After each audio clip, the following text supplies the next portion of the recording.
Welcome to Two Open Doors, the podcast that explores our power to open or close the doors of relationship with the important people in our lives. We hope you'll learn from and share your wisdom with our community. Thanks for joining us.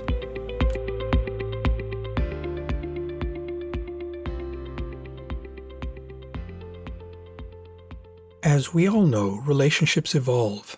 Even those relationships that start off full of light and fire can and usually do cool over time. In some cases, the connection between partners may weaken to the point that it no longer sustains a relationship, in which case the partners may separate. In other cases, the partners may choose to stay together, but with a more emotionally distant connection. The resulting attenuated connection can become a fossil of what it was before. Despite these tendencies, it's possible to revitalize a flagging relationship so as to give it new life. That possibility doesn't rely on forms of artificial life support, but rather on a reconnection with and a deepening of what previously linked the partners.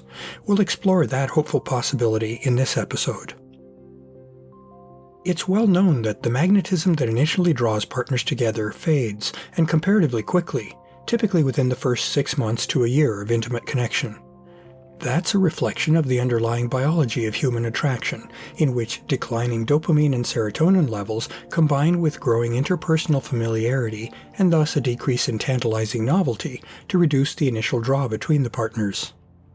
More mature committed relationships that have existed in the attachment-dominated bonding stage for some time can succumb to a different dynamic. Ongoing interpersonal interactions can surface repeated behaviors that irritate one or both partners, and the growing familiarity between them can also reveal personality traits or beliefs or goals that are misaligned between the partners. Such rifts can create both increased emotional distance and less sharing of time and activity between the partners. Over time, that can move the relationship from the bonding state to a fading state that is marked by a decreased sense of commitment between the partners. Such a relationship can become a faded photograph of what it once was. Unlike the decline of initial attraction, which can happen in a relatively short time, the fading of an intimate, committed relationship can happen gradually over a much more extended period. Committed relationships can be eroded by the drip, drip, drip of life's challenges, like water drops wearing away a granite slab. Beyond the negative impact of such challenges, monotony and boredom can set in. A couple may gradually share fewer and fewer novel experiences, settling instead into a daily cycle of sameness and predictability. That may not seem like a problem, and in fact it may almost sound attractive, but as the insightful psychotherapist Esther Perel has noted, we humans need a regular diet of excitement, novelty, and challenge, as well as stability, safety, and predictability. It's easy to minimize the reduced quality of life that comes with a humdrum existence, especially given that making changes in order to introduce novelty takes energy and courage. It can seem far easier to continue to coast along on a well-worn path. In fact, many very long-term relationships probably exist in that sort of stasis, perhaps throughout a couple's lifetime together. Adhering to the Western marital expectation of staying together till death do us part, despite a possible lack of a relationship vitality, can provide further disincentive from making significant changes to a long-term relationship. Let's consider the case of a couple who have been in a long-term relationship for many years. Their life may be relatively stable, with few major challenges to rock their boat. As is likely, given their long-term relationship, they may be well aligned in terms of beliefs, worldview, and life goals. The differences in their personalities, interests, and preferences may not intrude upon the general level of harmony in their shared life, and those differences may in fact introduce enough variety to add spice to their life together. Despite all of these green light indicators, the partners may feel a distance creeping into the space between them. They may find themselves spending less time doing things together and perhaps more time in their individual orbits. The love between them may remain strong, but they may feel decreased sensual and sexual attraction. Perhaps they may turn to other relationships with friends, and perhaps with lovers in the case of a polyamorous couple, to fill the emotional void. How healthy is the preceding sort of relationship? Rome doesn't seem to be burning, but the trend for the relationship seems to be toward continuing weakening of the bond. Is that normal and to be expected for a long-term relationship, or is remedial action indicated? From my perspective, waiting for a 5-alarm fire is not the best strategy for ensuring the continuing health of an intimate relationship. Nurturing a relationship requires that both partners maintain vigilance over how their relationship feels. Doing that requires a regular taking of stock so that potential problems don't become overwhelming or entrenched. Regular communication between the partners can help identify and address budding problems. Doing this in a formal way can help ensure that it happens, since otherwise life's ongoing demands can distract the partners from this important task. As an example of this discipline, I've previously described that my wife Penny and I have an annual re-upping ceremony on our anniversary, during which we both assess our relationship and reaffirm that we want to continue our connection. That may seem like a mock process, but both of us are serious about staying in relationship because we each want to remain connected.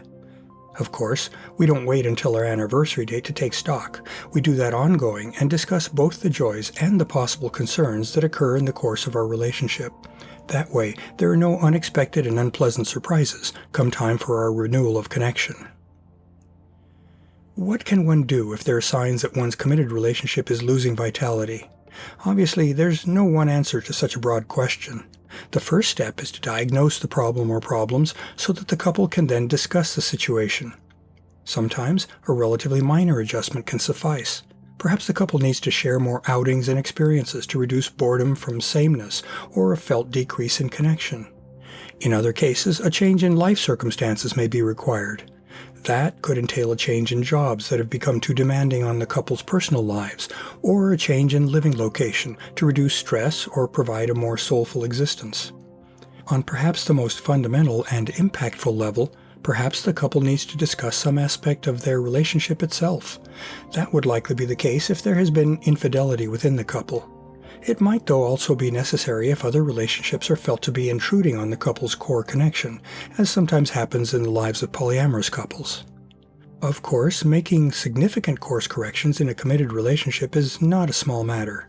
The emergence of the sorts of things that can require such changes can also create a lot of fear around the potential loss of the relationship. Still, blinding oneself to such problems is no solution at all.